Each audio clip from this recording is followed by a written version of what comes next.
ಗೃಹಮೋಕ್ಷಮಿಚ್ಚೋ ಅಯೋಮಯಂ ಪಾದನಿಬದ್ಧ ಶೃಂಖಲಂ ವದಂತಿ ತಜ್ಞಾಃ ಪಟುವಾಸನಾತ್ರಯಂ ಯೋಸ್ಮಾದ್ವಿಮುಕ್ತಾ ಸಮುಪೈತಿ ಮುಕ್ತಿಂ. ಜಲಾದಿ ಸಂಸರ್ಗವಶಾತ್ ಪ್ರಭೂತ ದುರ್ಗಂಧಧೂತಾ ಗರು ದಿವ್ಯವಾಸನಂ ಸಂಘರ್ಷಣೇನೈವ ವಿಭಾತಿ ಸಂಯಕ್ ವಿಧೂಯಮಾನೆ ಸತಿ ಬಾಹ್ಯಗಂಧೇ ಅಂತಶ್ರಿತಾನಂತದುರಂತವಾಸನಂ ಧೂಲೀ ವಿಲಿಪ್ತಾ ಪರಮಾತ್ಮವಾಸನಂ ಪ್ರಜ್ಞಾತಿ ಸಂಘರ್ಷಣತೋ ವಿಶುದ್ಧಾಂ ಪ್ರತೀಯತೆ ಚಂದನಂ ಗಂಧವತ್ ಸ್ಫುಟಾಂ.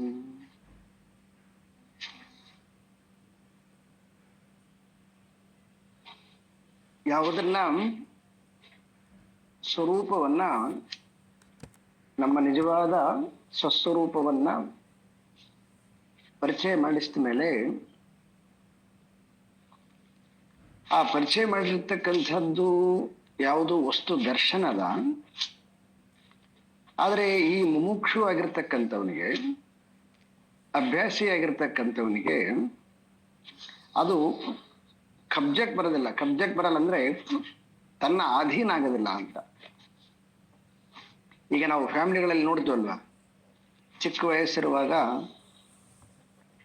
ಮಗು 1 ವರ್ಷ 2 ವರ್ಷದಿರುವಾಗ ಏನೋ ಕಾರಣದಿಂದ ತಂದೆ ತೀರ್ಕೊಂಡ್ ಬಿಡ್ತಾರೆ. ಆಮೇಲೆ ಆ ತಂದೆ ಏನ್ ಮಾಡಿರ್ತಾನೆ, ಎಲ್ಲ ಪ್ರಾಪರ್ಟಿನ ವೀಲೆಲ್ಲ ಬರೆದು ಬಿಟ್ಟಿರ್ತಾನೆ ಮಗನ ಹೆಸರಿಗೆ. ಆದ್ರೆ ಒಂದು 20 ವರ್ಷ ಅವ್ರು ಯಾರೋ ದಾಯಾದಿಗಳು ಅದನ್ನು ಕಬ್ಜೆ ಮಾಡ್ಕೊಂಡು ಬಿಟ್ಟಿರ್ತಾರೆ. ಇವನು ಪುನಃ ಕೇಳ್ತಾನೆ. ಆಮೇಲೆ ತನ್ನ ಏನದು ವೀಲ್ ಇರ್ತದೆ ಅದನ್ನ ತಗೊಂಡು ಹೋಗ್ಬಿಟ್ಟು ಕೋರ್ಟಿಗೆ ಹೋಗಿ, ಕೋರ್ಟಲ್ಲಿ ಎಲ್ಲ ಇವನಂಗೆ ಆಗುತ್ತೆ. ಬಟ್ ಆದರೂ ಕೂಡ ಆ ಕಬ್ಜೆ ತಗೊಳ್ಬೇಕಾದ್ರೆ ಮತ್ತೇನ್ ಮಾಡ್ಬೇಕು ಅವನು, ಮತ್ತೆ ಕಾನೂನಾತ್ಮಕವಾಗಿ ಪೊಲೀಸರನ್ನ ತಗೊಂಡು, ಇಲ್ಲ ಯಾರಾದ್ರೂ ಫ್ರೆಂಡ್ಸನ್ನ ತಗೊಂಡು, ಇಲ್ಲ ಗೂಂಡಾಗಳನ್ನ ತಗೊಂಡು ಮತ್ತೆ ಪುನಃ ಏನ್ ಮಾಡ್ಬೇಕಾಗತ್ತ, ತನ್ನ ಪ್ರಾಪರ್ಟಿಯನ್ನ ತಾನು ತನ್ನ ಕಬ್ಜೆಗೆ ತಗೋಬೇಕಾಗತ್ತೆ. ಅದೇ ರೀತಿಯಾಗಿ ಈ ಆತ್ಮ ಅಂತಕ್ಕಂಥದ್ದು, ನಮ್ಮ ಸ್ವರೂಪ ಅಂತಕ್ಕಂಥದ್ದನ್ನ ಬಹಳ ಸ್ಪಷ್ಟವಾಗಿ ನಮಗೆ ಶಾಸ್ತ್ರದಿಂದ ತಿಳಿಸಿದ್ರು. ಆದರೆ ಈ ಅನೇಕ ವರ್ಷಗಳ ಕಾಲ ಈ ನಾನು ಜೀವನೇ ಅನ್ಕೊಂಡು ಏನು ಈ ಜೀವ ರೋಲ್ ಮಾಡಿದ್ದನಲ್ಲ, ಇದೇನಾಗಿಬಿಟ್ಟದೆ, ಪ್ರಾಪರ್ಟಿ, ಜೀವನ ಪ್ರಾಪರ್ಟಿ ಆಗಿಬಿಟ್ಟದೆ. ಇದು ಆತ್ಮನ ಪ್ರಾಪರ್ಟಿ ಆಗಿಲ್ಲ. ಆತ್ಮ ಅಂತಕ್ಕಂಥದ್ದನ್ನ ನೀವು ತಂದೆ ಅಂತ ಅನ್ಕೊಳ್ಳಿ, ಜೀವ ಅಂತಕ್ಕಂಥದ್ದನ್ನ ದಾಯಾದಿ ಅಂತ ಅನ್ಕೊಳ್ಳಿ. ಇಲ್ಲಿ ಮಗು ಯಾರು ಅಂತಂದ್ರೆ, ಯಾರು ಈ ಆತ್ಮನನ್ನ ತಿಳಿಲಿಕ್ಕೆ ಹೊರಟಿದ್ದಾನೆ,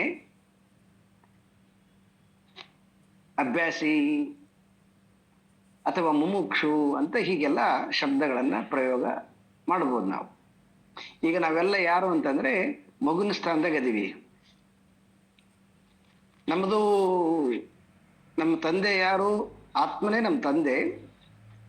ನೋಡಯ್ಯ, ನಿಂದಿದ್ದು ಪ್ರಾಪರ್ಟಿ, ನೀನು ಆತ್ಮನೇ ಅಂತ.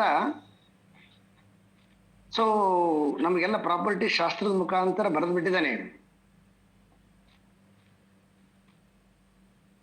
ಆದ್ರೆ ಈಗ ಕಬ್ಜ ಯಾರ ಹತ್ರದ ಅಂತಂದ್ರೆ, ಈಗ ಕಬ್ಜ ದಾಯಾದಿಗಳಂತಂದ್ರೆ ಈ ಮನಸ್ಸು, ಬುದ್ಧಿ ಇವೆಲ್ಲವೂ ಕೂಡ ದಾಯಾದಿಗಳು. ಇವರು ಹಳೆ ಏನು ಸುಮಾರು ವರ್ಷ ಈಗೇನು ಅದನ್ನ ತಾವು ರೂಲ್ ಮಾಡ್ಕೊಂತ ಬಂದ್ಬಿಟ್ಟಿದ್ದಾರೆ. ಆ ರೂಲನ್ನ ಬ್ರೇಕ್ ಮಾಡಕ ಅವ್ರು ಬಿಡೋದಿಲ್ಲ. ಅವರು ಯಾವಾಗಲೂ ಕೂಡ ಅವ್ರು ಏನ್ ಮಾಡ್ತಾರೆ ಅಂತಂದ್ರೆ, ಸ್ಟ್ರಾಂಗ್ ಆಗಿ ಪ್ರಾಪರ್ಟಿನ ಕಬ್ಜ ಕೊಡ್ತಾ ಇಲ್ಲ. ಅದಕ್ಕೆ ಇಲ್ಲಿ ಶಂಕರರು ಬಹಳ ಸುಂದರವಾಗಿ ಏನೊಂದು ವರ್ಣನೆ ಮಾಡಿದ್ದಾರೆ ಅಂತಂದ್ರೆ, ಈ ಶ್ಲೋಕದಲ್ಲಿ ಆಚಾರ್ಯ ಶಂಕರರಿಗೆ ಒಂಥರ ಕಾವ್ಯಾತ್ಮಕವಾಗಿ ಕವಿಗಳವರು ತತ್ವವನ್ನ ಕವಿತ್ವದಲ್ಲಿ ರಂಜನೀಯಗೊಳಿಸ್ತಕ್ಕಂಥದ್ದು. ಕೆಲವೊಬ್ಬರಿಗೆ ಬರೀ ತತ್ವ ನೇರವಾಗಿ ಮಾತಾಡಿರ್ತಾರೆ, ರಂಜನೆ ಇರಂಗಿಲ್ಲ. ಆದ್ರೆ ಶಂಕರದು ಮಾತ್ರ ರಸ, ಸಂಗೀತ ರಸವನ್ನು ಕೂಡ ಬಲ್ಲವರಂತ. ಅದಕ್ಕೆ ಅವ್ರು ಎಂತ ಎಕ್ಸಾಂಪಲ್ ಏನ್ ಕೊಟ್ಟಿದ್ದಾರೆ ಅಂದ್ರೆ, ಸಂಸಾರ ಕಾರಾಗೃಹ. ನಮಗಾಗಿಲ್ಲ ಕಾರಾಗೃಹ ಸಂಸಾರ, ನಮಗೀಗ ಚೆನ್ನಾಗಿದೆ, ನಮ್ಗೆ ಸಂಸಾರ ಕಾರಾಗೃಹ ಅಂತ ಅನಿಸಿಲ್ಲ. ಆದ್ರೆ ಯಾರು ಉತ್ಕಟವಾಗಿರ್ತಕ್ಕಂಥ ಇಚ್ಛೆಯನ್ನ ಹೊಂದಿದ್ದನೋ ಅವನಿಗೆ ಇದೇನಾಗುತ್ತೆ ಅಂತಂದ್ರೆ ಕಾರಾಗೃಹ ಅಂತ ಆಗತ್ತೆ. ಇಲ್ಲಿ ಕಾರಾಗೃಹ ಅಂತಂದ್ರೆ ಹೊರಗಿನ ತರ ಒಂದು ಶೆಲ್ಲಲ್ಲಿ ಹಾಕ್ತಾರೆ, ಆಮೇಲೆ ನಮ್ಗೆಲ್ಲನೂ ಕೊಡುಗೆಯಲ್ಲಿ ಹೊರಗಡೆಗೆ ನಮ್ಮನ್ನ ಕಾಯ್ಲಿಕ್ಕೆ ಅಂದ್ರೆ ನಾವು ತಪ್ಪಿಸ್ಕೊಳಕ್ಕೋ ಬರ್ದಂಗೆ ನಮ್ಗೆ ಪೊಲೀಸರು ಇರ್ತಾರೆ, ಆತರ ಅಲ್ಲ. ಈ ಯಾವನು ಜಿಜ್ಞಾಸು ಇದ್ದಾನೆ, ಮುಮುಕ್ಷು ಇದ್ದಾನೆ, ಆ ಮುಮುಕ್ಷಿಗೆ ಆತ್ಮನಲ್ಲಿ ನೆಲೆಸಬೇಕು ಅಂತ ಆಸೆ ಇದೆ. ಆದರೆ ಈ ಸಂಸಾರ ಅಂತಕ್ಕಂಥದ್ದು, ಈ ರೆಸ್ಪಾನ್ಸಿಬಿಲಿಟಿ ಅಂತಕ್ಕಂಥದ್ದು, ಈ ಧರ್ಮ ಅಂತಕ್ಕಂಥದ್ದು, ಈ ಕರ್ತವ್ಯ ಅಂತಕ್ಕಂಥದ್ದು ಏನ್ ಮಾಡಿಬಿಟ್ಟದಂತಂದ್ರೆ ಅದು ಸೂಕ್ಷ್ಮ ರೂಪದ ಬಂಧನ ಅಂತ ಕರೀತಾರೆ. ಸೂಕ್ಷ್ಮ ರೂಪದಲ್ಲಿರ್ತಕ್ಕಂತಹ ಬಂಧನ, ಸ್ಥೂಲ ರೂಪವಾಗಲ್ಲ. ಸ್ಥೂಲ ರೂಪದಲ್ಲಿ ಹೆಂಗದಂದ್ರೆ ತುಂಬಾ ಸಂತೋಷದಾಯಕವಾಗಿದೆ, ಎಲ್ಲ ಇದ್ರೆ ಸೇಫು ಇದೆಲ್ಲ ಅಂತೇಳಿ ನಾವು ಅದಕ್ಕೇನೇನು ಬೇಕು ಅದೆಲ್ಲ ಮಾಡಿಕೊಂಡಿದ್ವಿ, ಕರೆಕ್ಟ್ ಅದದು. ಆದರೆ ಯಾರಿಗೆ ಇಹದಲ್ಲಿ ಆಸಕ್ತಿ ಇಲ್ಲದೆ ಪರದಲ್ಲಿ ಆಸಕ್ತಿ ಇದೆಯೋ, ಆ ಪರದಲ್ಲಿ ಆಸಕ್ತಿ ಇರುವವನಿಗೆ ಇದು ಬಂಧನವಾಗಿ ಕಾಣಿಸುತ್ತೆ.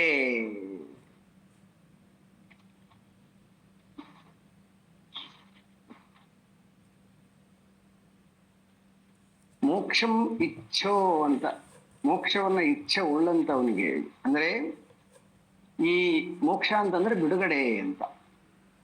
ಯಾವುದರಿಂದ ಬಿಡುಗಡೆ? ಈ ಕಾರಾಗೃಹದಿಂದ ಬಿಡುಗಡೆ. ಆದ್ರೆ ಅದನ್ನ ಎಷ್ಟು ಚಂದ ವರ್ಣನೆ ಮಾಡಿದ್ದಾರೆ ಅಂದ್ರ, ಅಯೋಮಯಂ ಪಾದ ನಿಬದ್ಧ ಸಂಕಲಂ ಅಂತ. ಹೆಂಗ ದೊಡ್ಡ ರೌಡಿ ತುಂಬಾ ಮರ್ಡರ್ ಮಾಡಿರ್ತಕ್ಕಂಥವನನ್ನ ಹೆಂಗ ಬರೀ ಜೈಲಲ್ಲಿ ಹಾಕಿರೋದಿಲ್ಲ, ಕೈಗೆ ಕಾಲಿಗೆ ಹೆಂಗ ಬೇಡಿ ಹಾಕಿರ್ತಾರ, ಸರಪಳಿ ಕಟ್ಟಿರ್ತಾರೋ, ಈ ಒಂದು ಯಾರ್ದು ಅಂಬರೀಷ್ ಅಂತ ಪಿಕ್ಚರ್, ಅಂತ ಪಿಕ್ಚರ್ ನೋಡಿದಿರಲ್ವಾ? ಅಲ್ಲಿ ಜೈಲಲ್ಲಿ ಇರ್ತಾನಲ್ಲ, ಯಾರವನು, ಅವನ ಹೆಸರೇನಿದೆ? ಕನ್ವರ್ ಲಾಲ್. ಹಾ ಬಾಬು, ಏನು ಎಷ್ಟು ಕರೆಕ್ಟಾಗಿ ಹಿಡ್ಬಿಟ್ರಲ್ಲ ಎಲ್ಲ. ಅಂದ್ರೆ ಚೆನ್ನಾಗಿ ನೋಡಿರಂತ ಇದ್ದು ಫಿಲ್ಮ್. ಕನ್ವರ್ ಲಾಲ್ನ ಹೆಂಗ ಕೈಗೆ ಕಾಲಿಗೆ ಬೇಡಕ್ಕಿದ್ರು, ಅದೇ ರೀತಿಯಾಗಿ ಈ ಸಂಸಾರ ಅಂತಕ್ಕಂತಹದ್ದು ನಮಗೆ ಬೇಡಿ ತರ ಈ ಕರ್ತವ್ಯ ಅನ್ನುವಂತಹ ಒಂದು ರೀತಿಯಾಗಿರ್ತಕ್ಕಂತಹ ಕಾಲಿಗೆ ಹಾಕಿರ್ತಕ್ಕಂಥ ಬೇಡಿ. ಇನ್ನು ಇದು ನಮ್ಮ ಧರ್ಮ ಅಂತ ಅನ್ಕೊಂಡಿರ್ತಕ್ಕಂಥದ್ದು ಕೈಗೆ ಹಾಕಿರ್ತಕ್ಕಂತಹ ಬೇಡಿ.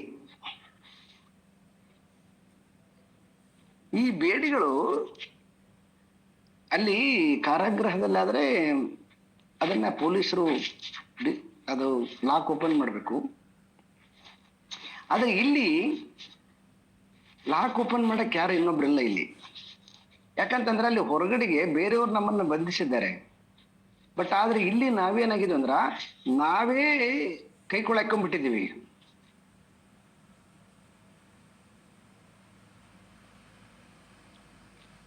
ಯಾರಿಗೆ? ನಮಗೆಲ್ಲ ಯಾರು ಮೋಕ್ಷವನ್ನು ಇಚ್ಛೆ ಪಡ್ತಾನೆ ಅವನಿಗೆ. ಮತ್ತೆ ಡಿಸ್ಟರ್ಬ್ ಆಗ್ಬೇಡ್ರಿ.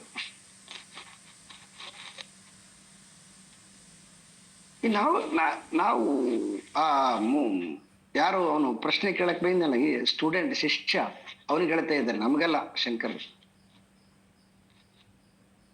ಅವನಿಗೆ ಹೇಳ್ತಾ ಇದ್ದಾರೆ, ನೋಡಯ್ಯ ಇದೆಲ್ಲನು ಏನ್ ಮಾಡ್ಕೊಂಡ್ಬಿಟ್ಟಿದೀಯ ನೀನು, ಈ ಈ ಕರ್ತವ್ಯ ಅಂತಕ್ಕಂಥದ್ದು, ಧರ್ಮ ಅಂತಕ್ಕಂಥದ್ದು, ಪುಣ್ಯ ಅಂತಕ್ಕಂಥದ್ದು, ಇದು ನನ್ನ ಧ್ಯೇಯ, ನನ್ನ ಜೀವನದಲ್ಲಿ ಸಾಧಿಸಬೇಕಾಗಿರ್ತಕ್ಕಂಥದ್ದು. ಈ ರೀತಿಯಾಗಿ ಅನೇಕ ರೀತಿಯಾಗಿರ್ತಕ್ಕಂತಹ ಶಬ್ದಗಳನ್ನ, ಸಂಕಲ್ಪಗಳನ್ನ, ಇಚ್ಛೆಗಳನ್ನ ನಾವು ಮಾಡಿದ್ದೀವಿ. ಒಂದೊಂದು ಕಾಲಕ್ಕೆ ಒಬ್ಬೊಬ್ಬರಿಗೆ ವಚನ ಕೊಟ್ಬಿಟ್ಟಿದ್ದೀವಿ ಒಂದೊಂದು ಸಂದರ್ಭದಲ್ಲಿ. ಈಗ ನಾವು ವಚನ ಕೊಟ್ಟು ಈಗ ನಾವೇ ವಚನಕ್ಕೆ ಬದ್ಧರಾಗಿ ನಾವೇ ಬಂಧನ ತೆಗೆದೀವಿ.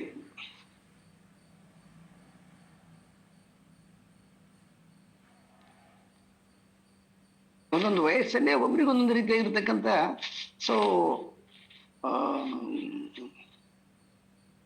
ಶಪಥಗಳನ್ನು ಮಾಡಿಬಿಟ್ಟಿದ್ದೀವಿ.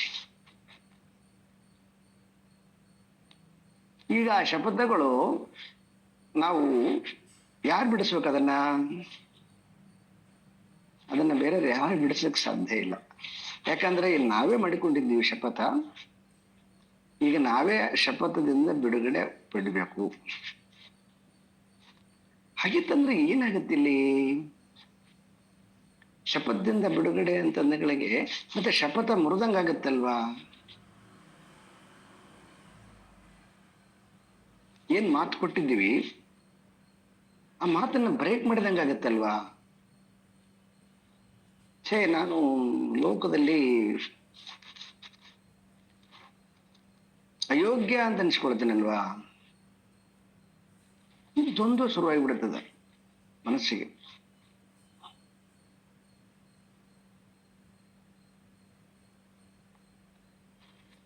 ಆದರೆ ಇಲ್ಲಿ ವದಂತಿ ತಜ್ಞಾಹ ಅಂತಂತಾರ, ವದಂತಿ ತಜ್ಞಾಹ. ಆದರೆ ತಜ್ಞ ಅಂದ್ರೆ ತತ್ವವನ್ನು ತಿಳಿದಿರತಕ್ಕಂತಹ ಜ್ಞಾನಿ ವದಂತಿ ಹೇಳ್ತಾ ಇದ್ದಾನೆ. ಅವನು ಹೇಳ್ತಾನೆ ಏನು ಅಂತಂದ್ರೆ,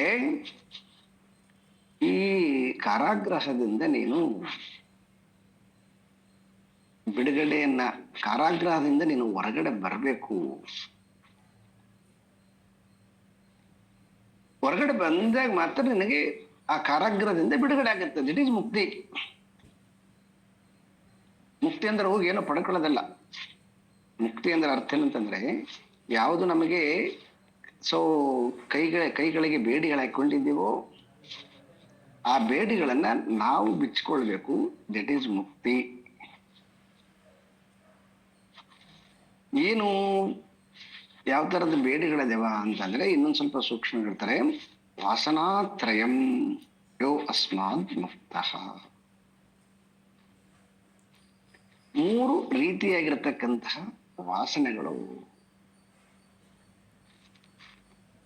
ಈ 3 ರೀತಿಯ ಇರ್ತಕ್ಕಂತಹ ಇನ್ನೊಂದು ಅರ್ಥದಲ್ಲಿ ಈಷಣ ಅಂತ ಕರೀತಾರೆ.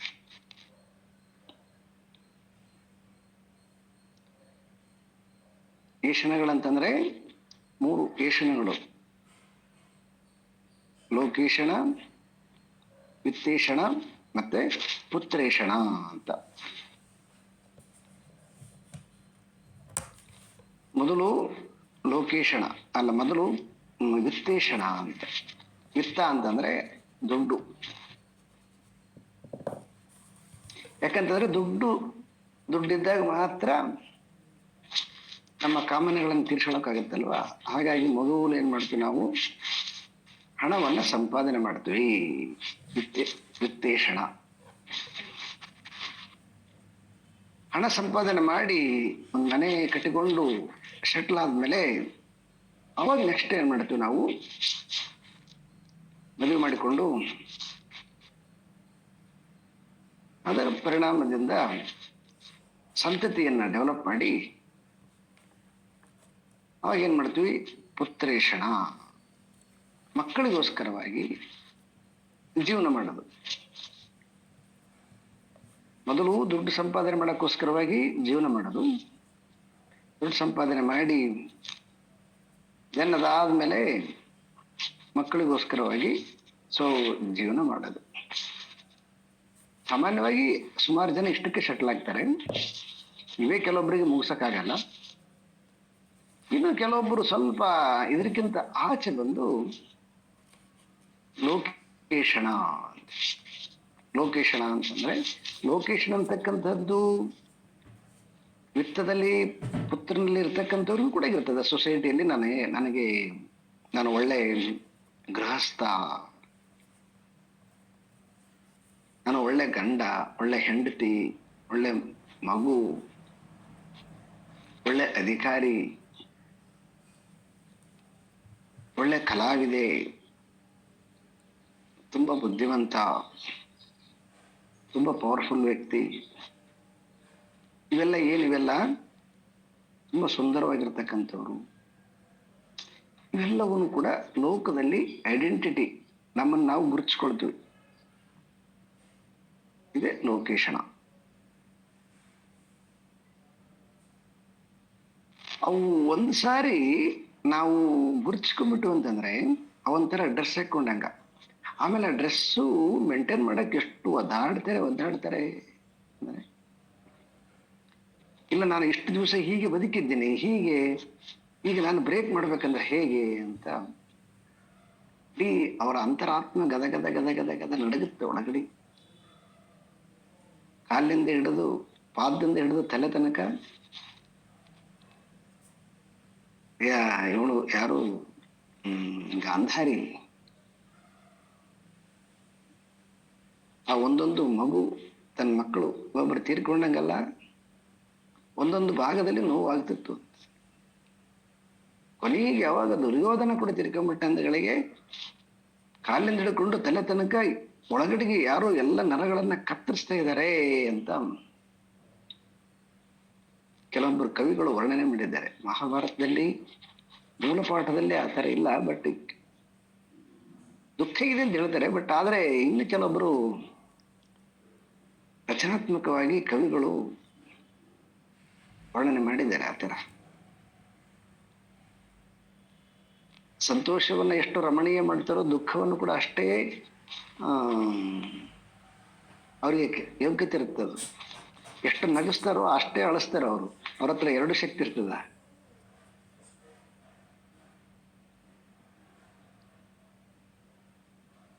ಹಾಗೆ ಈ ಏಷಣಗಳಿದಾವಲ್ವಾ, ವಿತ್ತೇಷಣ, ಪುತ್ರೇಷಣ, ಲೋಕೇಶಣ,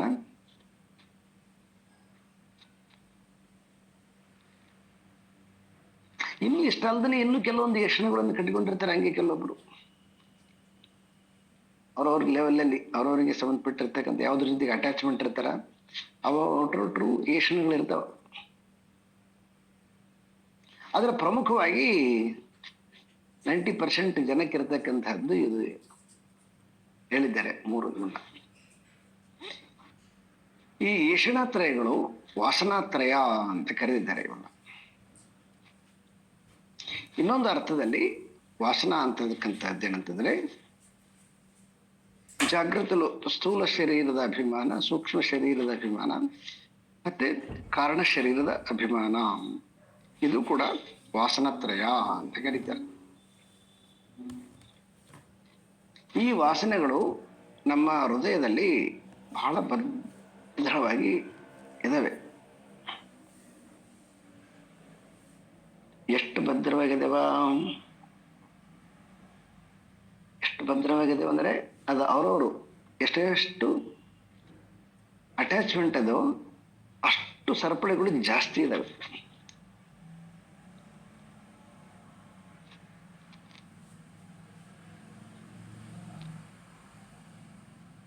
ಅದನ್ನ ನಾವು ಇನ್ನೊಬ್ರು ಹೇಳಕ್ ಬರೋದಿಲ್ಲ. ನಾನು ಎಲ್ಲಿ ಬಂದಿಯಾಗಿದ್ದೀನಿ ಅಂತ ನನಗ್ ಗೊತ್ತಿರ್ತದ, ನಿಮಗ್ ಗೊತ್ತಾಗಲ್ಲ. ಮತ್ತೆ ನೀವು ಎಲ್ಲಿ ಬಂದಿಯಾಗಿದ್ದೀರ ಅಂತ ನಿಮಗ್ ಗೊತ್ತಿರ್ತದೆ. ಮತ್ತೆ ಯಾವ್ಯಾವ್ದ್ರ ಜೊತೆಗೆ ಎಷ್ಟೆಷ್ಟು ತರದ ಬಂದಿ ಡಿಪೆಂಡ್ ಅಪಾನ್ ಅದು ಕೂಡ ಕೆಲವೊಂದು ಕಡೆಗೆ ತುಂಬಾ ಅಟ್ಯಾಚ್ಮೆಂಟ್ ಇರ್ತದ, ಅದು ಬಂದಿ ಅಂತ ಅನ್ಸೋದಿಲ್ಲ ಬಿಡಿ, ಅದು ಸುಖ ಅಂತ ಅನ್ಸುತ್ತೆ.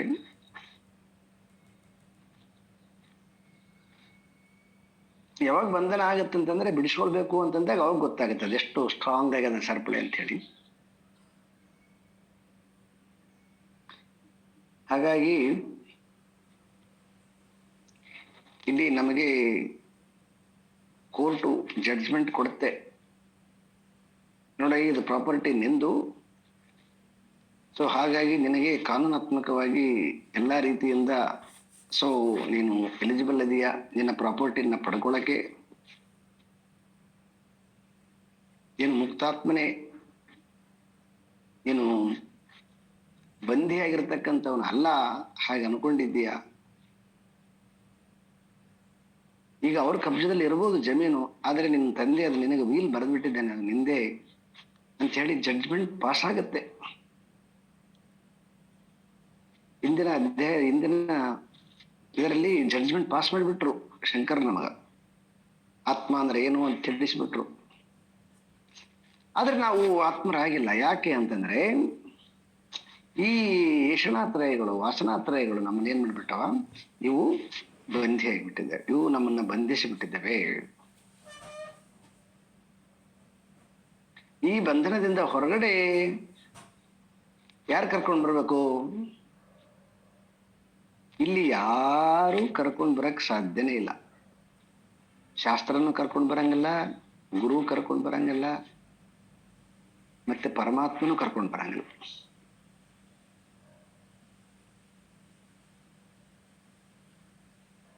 ಇಲ್ಲಿ ನಾನು ಈ ಬಂಧನದಿಂದ ಹೊರಗಡೆ ಬರಬೇಕು ಅಂತಕ್ಕಂಥದ್ದು ಇಚ್ಛಾಶಕ್ತಿ. ಯಾರಿಗೆ ವಿಲ್ ಪವರ್ ಸ್ಟ್ರಾಂಗ್ ಆಗಿರ್ತದ ಅವನ್ ಮಾತ್ರ ಹೊರಗಡೆ ಬರ್ತಾನೆ. ಅದಕ್ಕೆ ಏನಕ್ಕೆ ಮಾಡಿದ್ರು ಅಂತಂದ್ರೆ ಇದನ್ನ ತಿಳಿದವರು ಇದನ್ನ ವೈರಾಗ್ಯ ಅಂತ ಕರೆದ್ರು. ಈ ವೈರಾಗ್ಯ ಅಂತಕ್ಕಂಥದ್ದು ಒಂದು ಶಸ್ತ್ರ ಕೈಯಲ್ಲಿ ಹಿಡ್ಕೊಂಡ್ಬಿಟ್ನಂತಂದ್ರೆ ಅವಾಗ ಅದು ವೈರಾಗ್ಯ ಏನ್ ಮಾಡ್ತದೆ, ಖಡ್ಗ ಅಸಂಗ ಅಂತಕ್ಕಂಥದ್ದು ಶಾರ್ಪ್ನೆಸ್ ಅದರಲ್ಲಿ, ಅವೈರಾಗ್ಯದಲ್ಲಿ. ಖಡ್ಗದ ಮೊನಚು ಏನಿದಲ್ವಾ ಅದು ತುಂಬಾ ಶಾರ್ಪ್, ಎಂತದದು ಅಸಂಗವಾಗಿರ್ತಕ್ಕಂಥದ್ದು, ಶಾರ್ಪ್ ಅದು.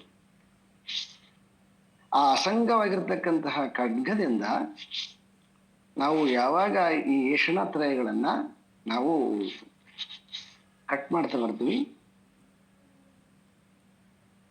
ಈ ಕಟ್ ಮಾಡೋದಿದೆಲ್ಲ ಭಾರಿ ಕಷ್ಟದ ಕೆಲಸ ಇದು. ಯಾಕಂತಂದ್ರೆ ಹೀಗೆ ಅದನ್ನ ಕೊಯ್ಯುವಾಗ, ಕಟ್ ಮಾಡುವಾಗ ಈ ಕಡೆಯಿಂದನೂ ಕತ್ತರಿಸ್ತದ, ಆ ಕಡೆಯಿಂದನೂ ಕತ್ತರಿಸ್ತದ, ಎರಡು ಕಡೆಯಿಂದನೂ ಕತ್ತರಿಸ್ತದ.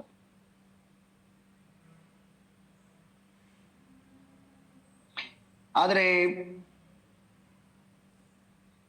ಜ್ಞಾತ್ವಾ ತಿಳಿದಂಥವನು ಸ್ಪಷ್ಟವಾಗಿ ಹೇಳ್ತಾ ಇದ್ದಾನೆ,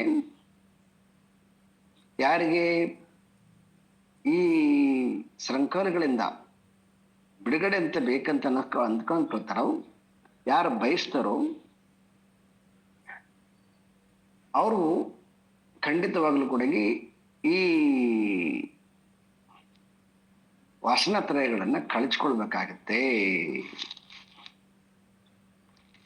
ಇದಕ್ಕೆ ಬಹಳ ಸುಂದರವಾಗಿರ್ತಕ್ಕಂಥದ್ದು ಇನ್ನೊಂದು ಎಕ್ಸಾಂಪಲ್, ಬಹಳ ದೊಡ್ಡ ಒಳ್ಳೆ ಬ್ಯೂಟಿಫುಲ್ ಎಕ್ಸಾಂಪಲ್. ಜಲಾದಿ ಸಂಸರ್ಗವಶಾತ್ ಪ್ರಭೂತ ದುರ್ಗಂಧಧೂತ ಗರು ದಿವ್ಯ ವಾಸನ ಸಂಘರ್ಷಣೇನೈವ ವಿಭಾತಿ ಸಮ್ಯಕ್ ವಿಧೂಯಮಾನೇ ಸತಿ ಬಾಹ್ಯ ಗಂಧೆ. ಜಲಾದಿ ಸಂಸರ್ಗ ವಶಾತ್ ಪ್ರಭೂತ ದುರ್ಗಂಧ ಧೂತ ಅಗರು ದಿವ್ಯ ವಾಸನ.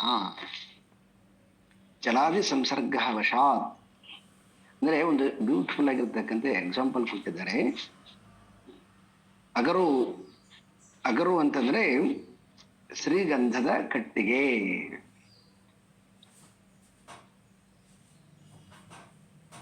ಈ ಶ್ರೀಗಂಧದ ಕಟ್ಟಿಗೆ ಅದರದ್ದು ಗುಣ ಏನು?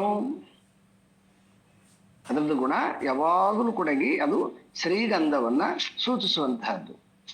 ಯಾರೋ ಪುಣ್ಯಾತ್ಮರು ಒಬ್ರು ಹಿಡ್ಕೊಂಡ್ ಬಿಟ್ರೆ ಅದು ಶ್ರೀಗಂಧ ಬರುತ್ತೆ, ಕೆಟ್ಟರು ಹಿಡ್ಕೊಂಡ್ಬಿಟ್ರೆ ಶ್ರೀಗಂಧ ಇಲ್ಲ ಅಂತ ಅರ್ಥಲ್ಲ.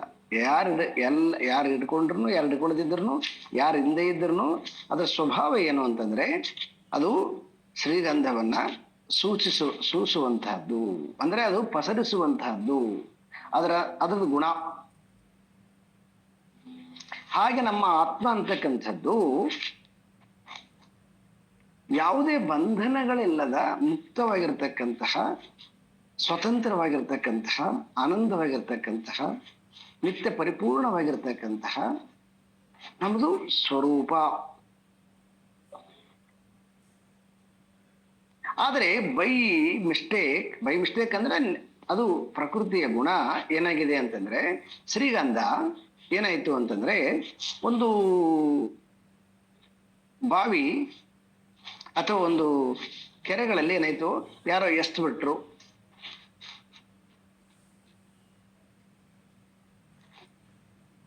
ಸಂಸರ್ಗ ಜಲಾದಿ ಸಂಸರ್ಗ ವಶಾತ್ ಅಂತ, ಅದು ಹೆಂಗ ಎಸ್ತರು ಅದೆಲ್ಲನೂ ಇನ್ನೊಂದು ಸ್ವಲ್ಪ ಯಾವಾಗರ ಮತ್ತೆ ಅದನ್ನ ಉಪನಿಷತ್ತಿನ ಬ್ಯಾಕ್ಗ್ರೌಂಡ್ ಮೇಲೆ ಅರ್ಥ ಮಾಡೋಣಂತ್ರಿ.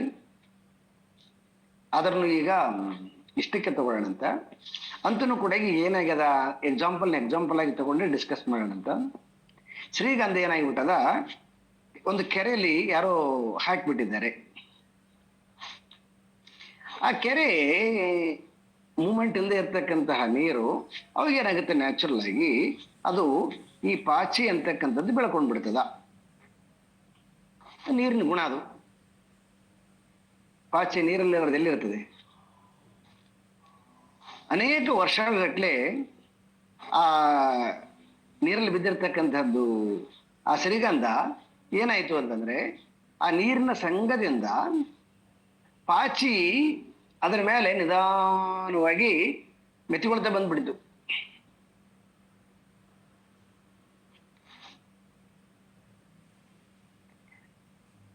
ಸಂಘರ್ಷಣೇನೈವ ವಿಭಾತಿ ಸಮ್ಯಕ್. ದುರ್ಗಂಧ ಮೇಲೆ ನೋಡೋಣ. ದುರ್ಗಂಧ ಏನು, ಆ ಪಾಚಿದು ಸ್ಮೆಲ್ಲು ದುರ್ಗಂಧ.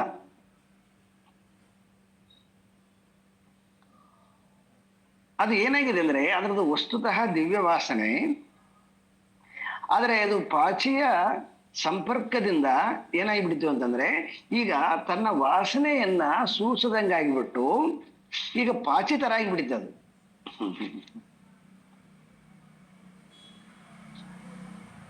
ಶಂಕರರು ಎಷ್ಟು ಬ್ಯೂಟಿಫುಲ್ ಆಗಿ ಎಕ್ಸಾಂಪಲ್ ಎತ್ಕೊಂಡಿದ್ದಾರೆ ಅಂತಂದ್ರೆ ಬಹಳ ಅದ್ಭುತ. ಈಗ ಏನ್ ಮಾಡ್ಬೇಕು ಅದನ್ನ,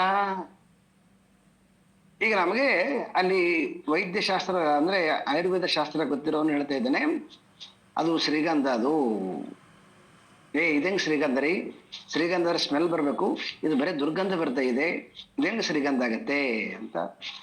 ಏನು ಸೊ ಸಸ್ಯಶಾಸ್ತ್ರ ಔಷಧಿ ಶಾಸ್ತ್ರ ಗೊತ್ತಿಲ್ದಿರ್ತಕ್ಕಂಥವನಿಗೆ, ಆದ್ರೆ ಅವನಿಗೆ ಗೊತ್ತದ, ಅವನು ವನಸ್ಪತಿ ವೈದ್ಯ. ಅವನು ಹೇಳ್ದ ಸರಿ ಆಗತ್ತೆ ಅಂದ್ರೆ ಏನ್ ಮಾಡೋದನ್ನ ಅಂತಂದ್ರ ಸಂಘರ್ಷಣೆ ಏನಿವ ಅಂದ್ರೆ ಏನ್ ಮಾಡೋದನ್ನ ಒಂದು ಕಲ್ಲಿಗೆ ಹೆಕ್ತಿಕ್ಕು ಅಂತಂದ. ಈಗ ಇವನು ಶುರು ಮಾಡಿದ, ಚೆನ್ನಾಗಿ ಅದನ್ನ ಉಜ್ಜಕ್ ಶುರು ಮಾಡಿದ. ಯಾವಾಗ ಅದು ಮೇಲಿರ್ತಕ್ಕಂಥದ್ದೆಲ್ಲ ಪಾಚಿ ಕಳ್ಕೊಳ್ತಾ ಬಂತು, ಆ ಕಳ್ಕೊಳ್ಳೋದ್ರ ಜೊತೆಗೆ ಅದರ ದುರ್ಗಂಧನೂ ಕೂಡ ಹೊರಟೋಯ್ತು.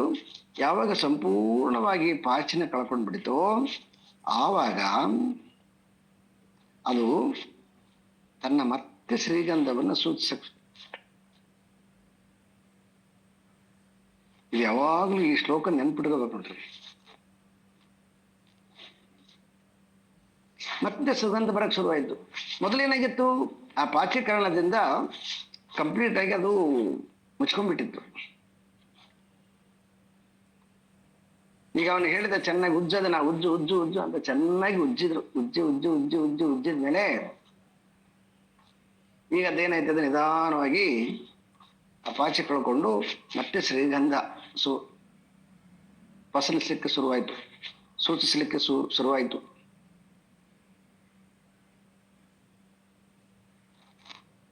ಸೇಮ್ ಅದೇ ರೀತಿ ಈ ದೇಹದ ಸಂಬಂಧದಿಂದ ಸ್ಥೂಲ ಶರೀರ, ಸೂಕ್ಷ್ಮ ಶರೀರ, ಈ ಸಂಬಂಧದಿಂದ ಈ ಜೀವ ಏನಾಗಿಬಿಟ್ಟಿದ್ದಾನೆ ಅಂತಂದ್ರೆ ವಸ್ತುತಃ ಅವನು ಆತ್ಮಸ್ವರೂಪ. ಆದರೆ ಈ ಶರೀರಗಳ ಸಂಬಂಧದಿಂದ ಏನಾಗಿಬಿಟ್ಟಿದ್ದಾನೆ, ಅವನು ಶರೀರೀ ಆಗಿಬಿಟ್ಟಿದ್ದಾನೆ.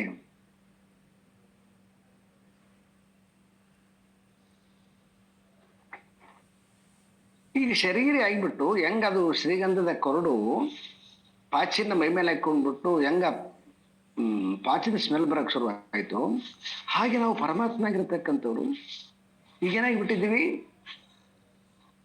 ಈ ಗುಣಗಳಿಗೆ ಬದ್ಧರಾಗಿ ನಾನು ಹೆಂಗಸು, ನಾನು ಗಂಡಸು, ನಾನು ಇಂಥ ಜಾತಿಯವನು, ನಾನು ಇಂಥ ಧರ್ಮದವನು, ನಾನು ಇಂಥವನು,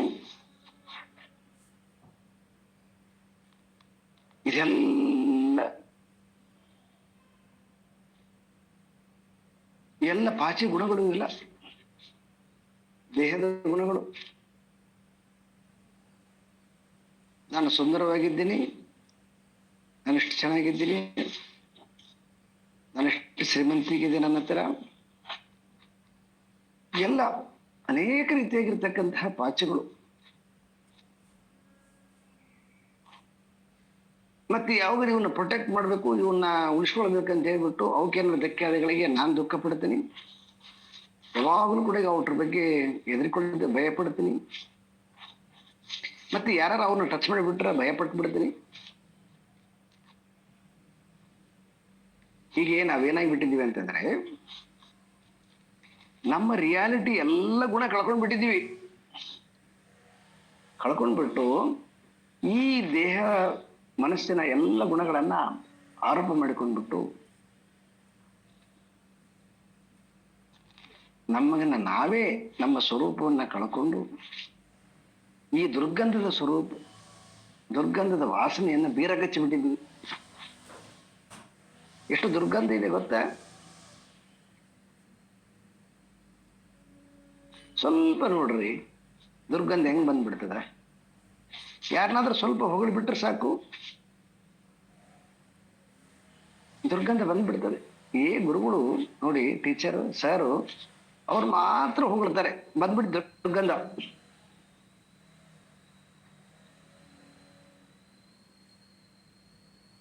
ಅಂದ್ರೆ ಎಷ್ಟು ನ್ಯಾಚುರಲ್ ಆಗಿದೆ ದುರ್ಗಂಧ ಅಂತ, ಅಷ್ಟು ಸಹಜವಾಗಿ ಬಿಟ್ಟದ ದುರ್ಗಂಧ.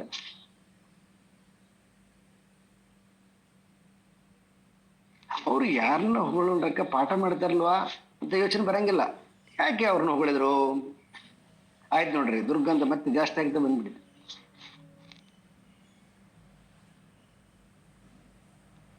ಇದು ಒಂದ್ಸಲ ಸ್ಟಾರ್ಟ್ ಆಗಿಬಿಟ್ಟಿದೆ ಅಂದ್ರೆ ಆಯ್ತು, ಇದು ಒಂದು ರೀತಿಯಿಂದ ಸಂಸಾರದಲ್ಲಿರ್ತಕ್ಕಂಥ ದುರ್ಗಂಧ ಶಾಸ್ತ್ರದಲ್ಲಿ ಕೂಡ ಈಗ ದುರ್ಗಂಧನೇ. ಮತ್ತೆ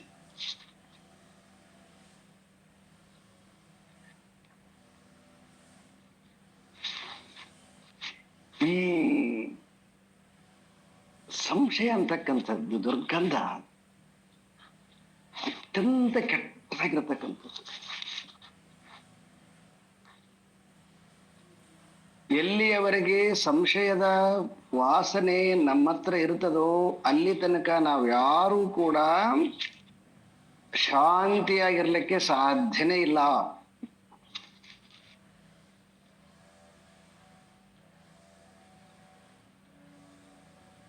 ಇದು ಮೊದಲನೆಯ ದುರ್ಗಂಧ. ಇದು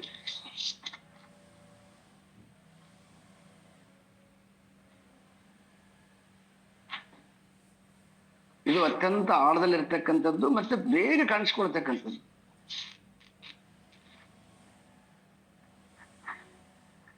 ಹೀಗೆ ಅನೇಕ ರೀತಿಯಾಗಿರ್ತಕ್ಕಂತಹ ಎಲ್ಲಾ ಸ್ತರದಲ್ಲಿ ಕೂಡ ನಾವೇನ್ ಮಾಡಿದ್ವಿ ಅಂತಂದ್ರೆ ಈ ರೀತಿಯಾಗಿರ್ತಕ್ಕಂತಹ ದುರ್ಗಂಧಗಳನ್ನ ಅವ್ನು ಏನ್ ಮಾಡಿದ್ವಿ ನಾವು ಅಂತಂದ್ರೆ ಅವು ನಮ್ ಬುದ್ಧಿವಂತಿಕೆ ಅಂತ ಕುತ್ಕೊಂಡ್ಬಿಟ್ಟಿದ್ವಿ. ಪಾಪ ಮನಸ್ಸು ಕೆಡದು ಯಾರ್ದು? ನಮ್ದೇ ಕೆಡತ್ತಾನೆ. ಆದ್ರೆ ನಾವೇನ್ ತಿಳ್ಕೊಂಡಿದ್ವಿ, ಅದನ್ನ ನಮ್ದು ಟ್ಯಾಲೆಂಟ್, ಬುದ್ಧಿವಂತಿಕೆ, ಸೂಕ್ಷ್ಮತೆ, ವಾಸನೆ ನನ್ ಮೂಗ್ ಶಾರ್ಪ್ ಅದ ಅಂತ ಅಂತೀವಲ್ಲ ಹಂಗ ನನ್ ಬುದ್ಧಿ ಶಾರ್ಪ್ ಅದ.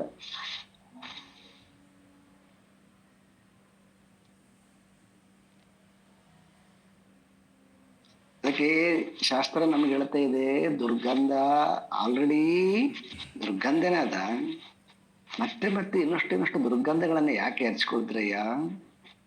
ಯಾಕೆ ಅಂತಂದ್ರೆ ದುರ್ಗಂಧ ಮಾತಾಡೋದಕ್ಕೆ ಖುಷಿ ಕೊಡ್ಬೋದೇನೋ, ಆಮೇಲೆ ಅದೇ ದುಃಖ ಕೊಡುತ್ತೆ. ಅವ್ರಿಗೆಲ್ಲ ಯಾರು ಸಂಶಯ ಪಟ್ಟಿದ್ದಾರೋ ಅವ್ರಿಗೆ ದುಃಖ ಕೊಡುತ್ತದು.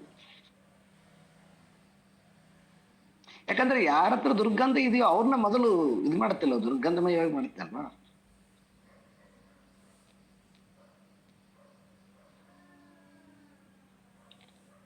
ಇವು ನಮ್ಮನ್ನ ಕಟ್ಟಿ ಹಾಕಿರ್ತಕ್ಕಂತಹ ಕಾರಾಗೃಹ.